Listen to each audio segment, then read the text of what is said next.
Yo, what's up, everyone? How's everyone doing? Say hi, hi. What's up, special guest? You already know. About to be a lit live. Um,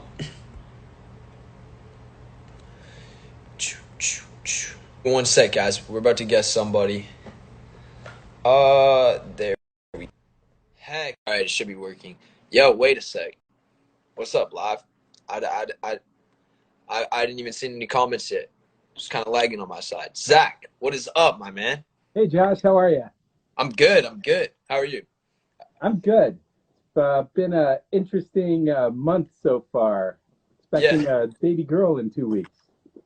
Congrats again. That's crazy. That's amazing. So, Yeah, Zach, you want to get into this? Tell the live, tell my fans a little bit about PIM and what they can do to really like help not only themselves, but I think what's been a big thing for me is like helping other people in your lives that are really affected by mental health. And this month is better than any to talk about it. So, yeah, Josh, and I admire you for being open and being able to speak about what you go through and just to take a lens of being honest and straightforward about stuff because it's really challenging. And from my experience, I found myself drawn to mental health and mental health advocacy after my dad, who was the entertainer Robin Williams, died by suicide. And I found myself just not wanting to feel numb. I was using alcohol to kind of get rid of the emotional pain, mhm. and it was just an awful feeling to actually have to try to deal with the trauma and using things to kind of mask it over. And so I realized that something had to give. And I found mental health advocacy, supporting mental health initiatives to be a form of healing for me. And coinciding with that, when I took drinking alcohol out of the equation, I needed something to help manage the stress and anxiety. And through that experience, I learned that I could actually take products like amino acid formulations and adaptogens to help manage my mental health when I didn't use other substances. So, for me personally, that's my story. I don't have a problem with alcohol. With other people Yeah, drinking or yeah, yeah, yeah. smoking weed or what have you. That like I'm supportive of that. For me, it's all about what I needed to find kind of the best solutions to help me feel like myself and the version of the person I wanted to be. So I created PIM uh, Oh, yeah. to uh, to stand for mental health advocacy and to provide mental health support for people. And the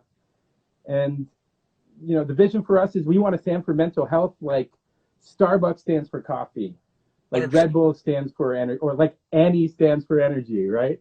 Exactly. And that's what we're about. I get up every morning and I just get pumped that we can help people and raise money for causes like Bring Change to Mind, which a portion of proceeds goes to developing mental health communities in high schools throughout the U.S. And so that's why I'm doing what I'm doing.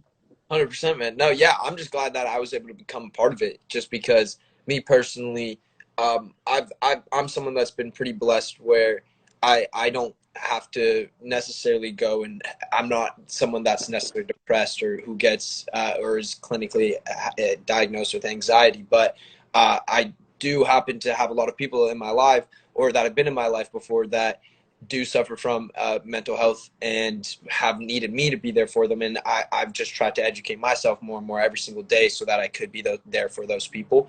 And I just think what you've been able to do here with PIM, it has been amazing. And that's why more than ever, I've felt like we needed to, voice this out, get this out on my platform. And hopefully this month people are listening a lot more and paying a lot more attention to what they can do to help change their mental health and bring it into a more positive, I guess, a more positive mindset.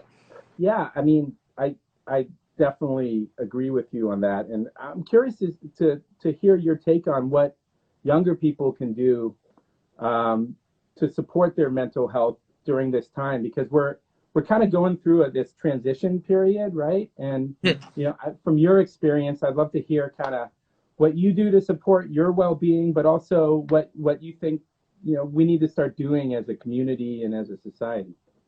Yeah, so for me, the biggest thing is like just slowing things down, right? I think that in my life specifically, and you know, I've been blessed with so much, like to have the fans that I have, to have the ability to, I mean, be living in this house, right? Like everything that I have, I really count my blessings for. But my life does move so quickly, and I think that sometimes with that, it's you get ahead of yourself, or your mind starts racing, and you start forgetting about the little important things. So for me, the biggest thing is just being able to slow down. What I try to do every night is just I have a journal actually where I'll just like start trying to write my thoughts out, or I'll try to uh, almost make my own thoughts more clear, because like I'm someone that struggles a lot with ADHD, and it's just like my brain moves so quickly. Sometimes I don't even know really what I'm thinking, and when I'm able to like put those thoughts on paper, or put them write them out in words, it just kind of takes me down a couple notches, and it really lets me think about what I'm thinking about, instead of just going through my day and pushing thoughts off or trying to suppress certain feelings. So uh, I think for me, and for a lot of other kids out there, if you're like an athlete, or you're someone that's like, when I was in high school, like it was, when I was waking up at 4:30, going to the rink, getting to school, I always had something to distract myself. I think for kids that do that, the biggest thing is just like slow it down for a little bit every once in a while when you can, and don't let it all come crashing down at once. Yeah, I mean, one of the things we've talked about before is kind of mental health hygiene and mental health rituals. You mentioned, you know, writing stuff down. Are there other things that you do as part of your mental health rituals? Yeah, I mean, obviously now, thanks to Pim, I got Pim that I'm taking every single day. I usually take like 2 in the morning to start my day. But besides me going and now using Pim, the journal, the last thing I really do is like, for me, it's exercise. I think that's like a huge thing that it not only exercising alone, but I like to like go work out with my friend Gav. So like that's just a huge thing for me too, just to clear my mind, get me like thinking right. And then I'm able to also like talk through it with my homie there when I'm working out, or and like it Yeah, kind of gives it that more natural habitat. Like it makes me feel like I'm kind of just able to talk easier if I'm doing something I'm used to doing, right? Like I'm used to working out, I'm used to being there with yeah. Gavin in the gym. So it's like putting myself in kind of a spot where I'm gonna feel comfortable, and then going somewhere where I might not be so comfortable and talking about what how I'm feeling or what I'm thinking.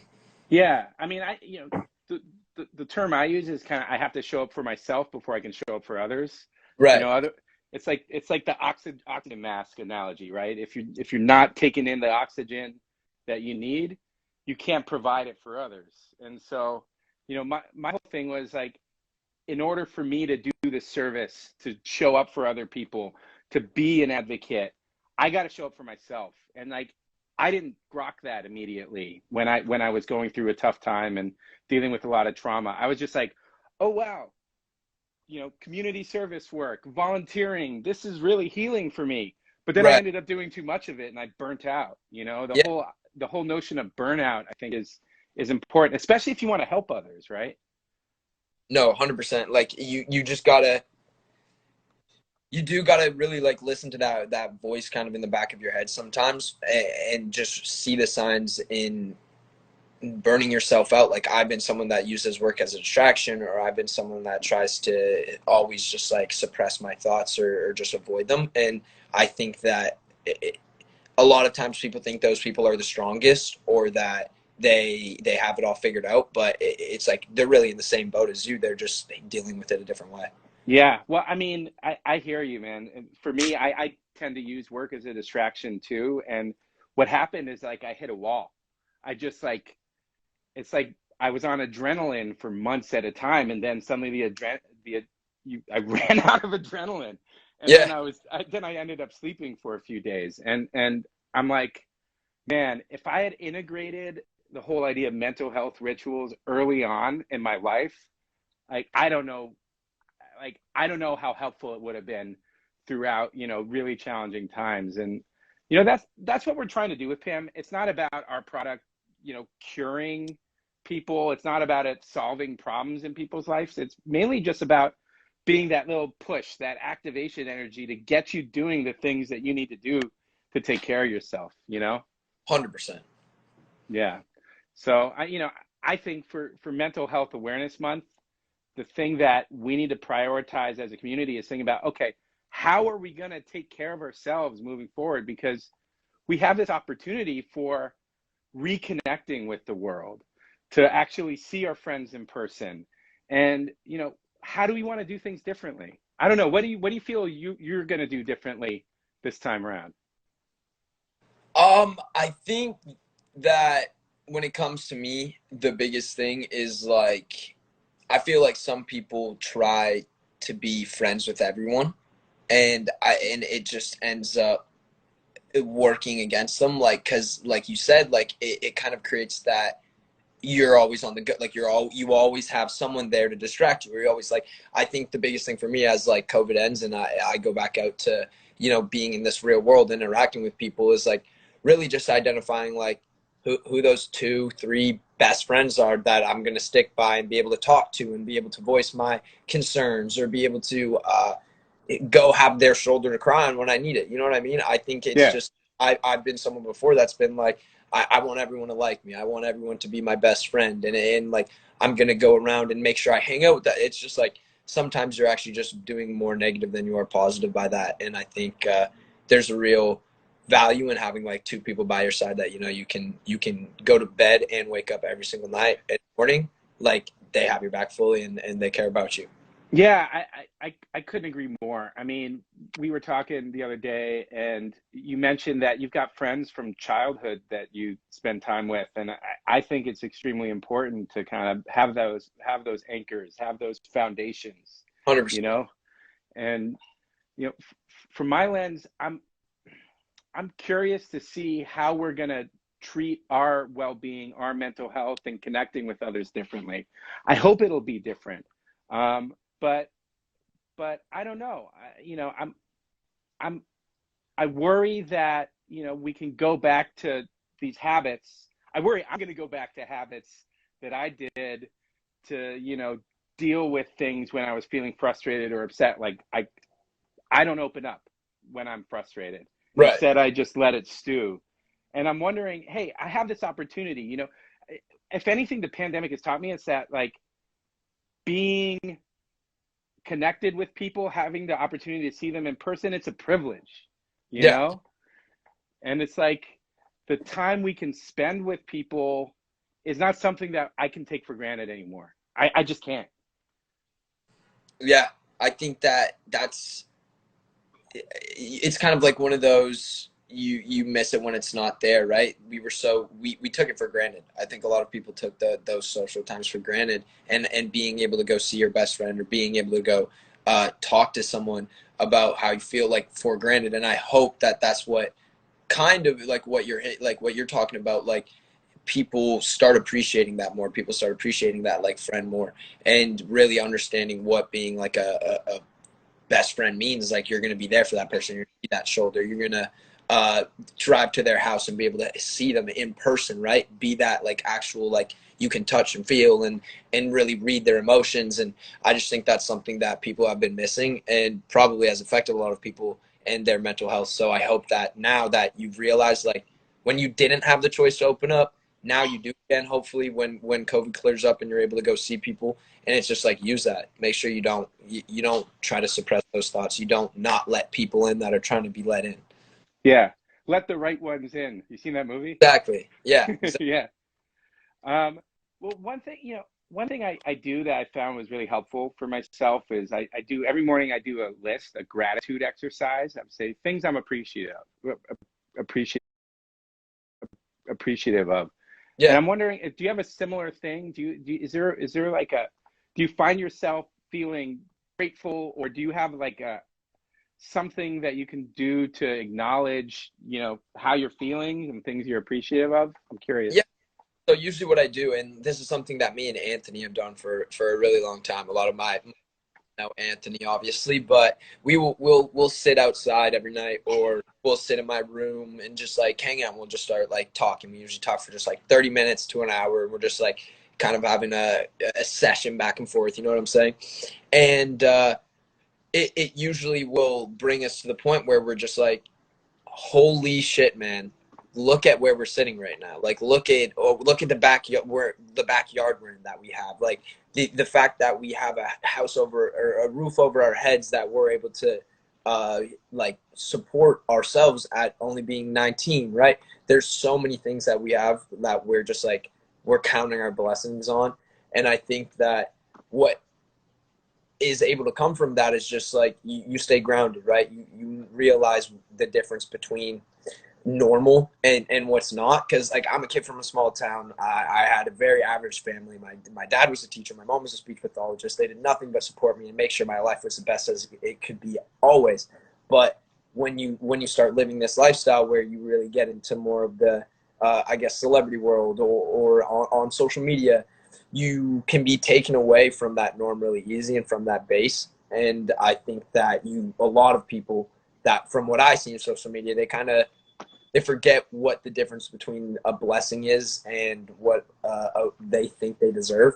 So I think that's just the most important thing, always being able to count those blessings. Yeah, it's interesting because I was talking about Britney Spears earlier today, and she's in a situation where she's one of the most famous people on the planet, and everyone knows her. She's a household name, and yet you have someone who's been isolated for so long, and it's interesting because it's like to find those connections, to find those opportunities to really connect with folks. I think it's really part of kind of being core to the human experience. And I hope for people, because we've talked about it before, and you're super down to earth and grounded, and I really appreciate that about you specifically.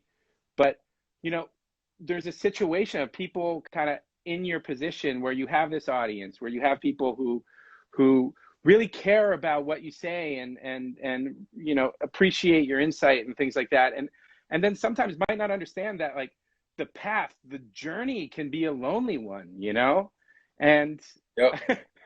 it's something that I hope people can know. I experienced it firsthand with my dad being, an entertainer, and he would go out and entertain thousands of people, millions of people, and then sometimes he just wanted someone to, he wanted to find opportunities to connect with people. And I know you've talked about it, and you clearly have great friends and things like that, but I hope other people who might be finding themselves in circumstances where they might project feeling fine and the like, that find opportunities for connection. Yeah.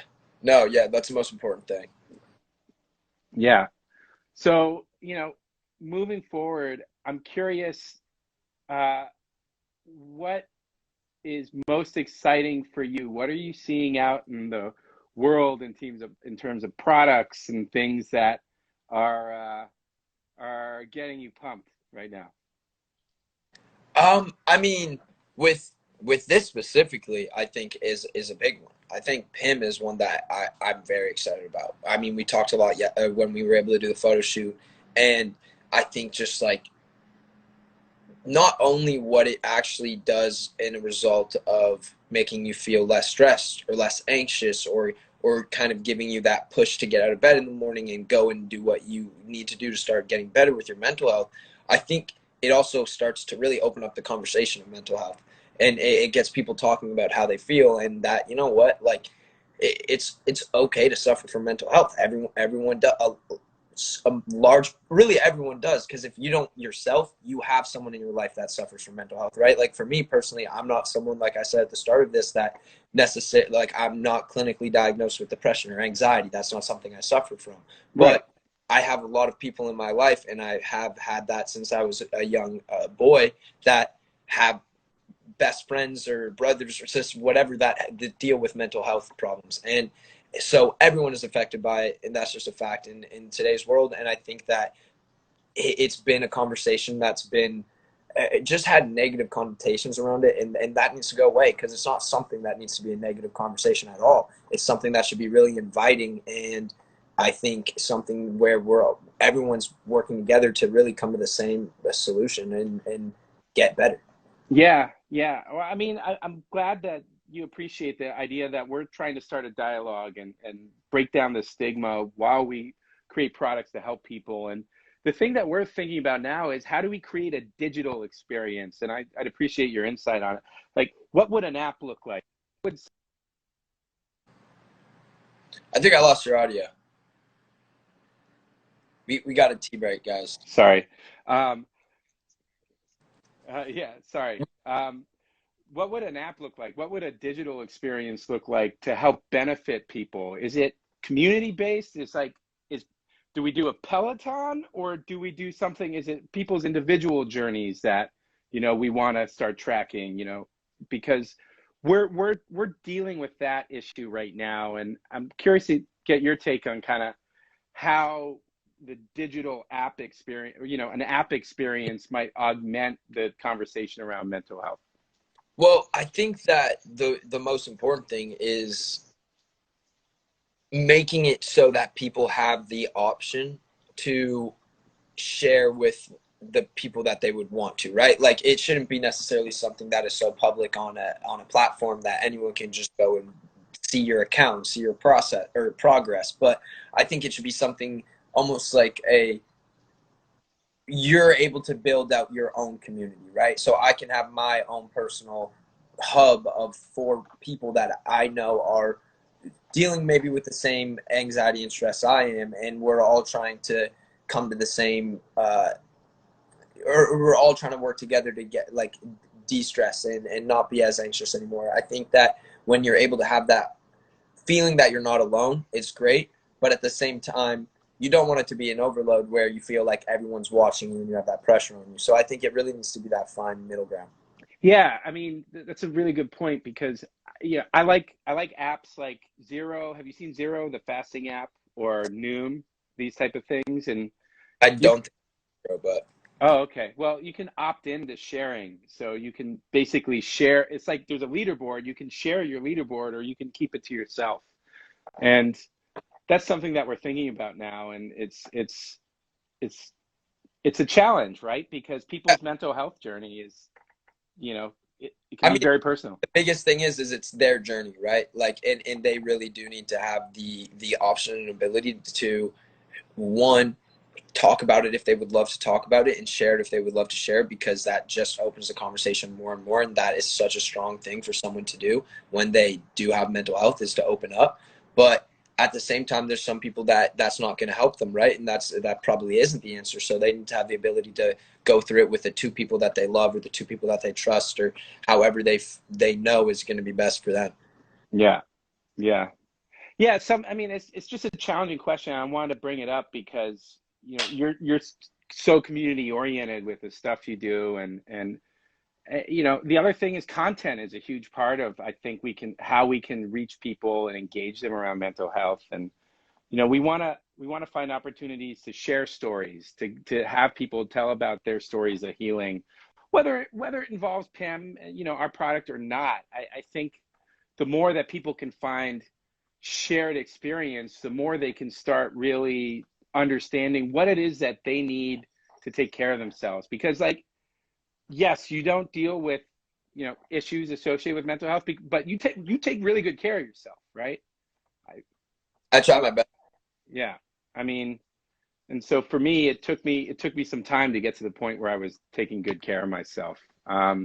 So just these, I'm bringing this up because I think it's important to take a lens of vulnerability and be open around these Yeah. these specific things. And you know, I'm I'm lastly, I'm curious to get your take on what you'd want to see, like what experience in terms of mental health, what products, what do you think the world needs, from your perspective, not saying what you think people want to hear, but from your perspective. Yeah, I think the biggest thing in my eyes, as someone that has tried to help a lot of people, is the general public needs to be more educated on mental health.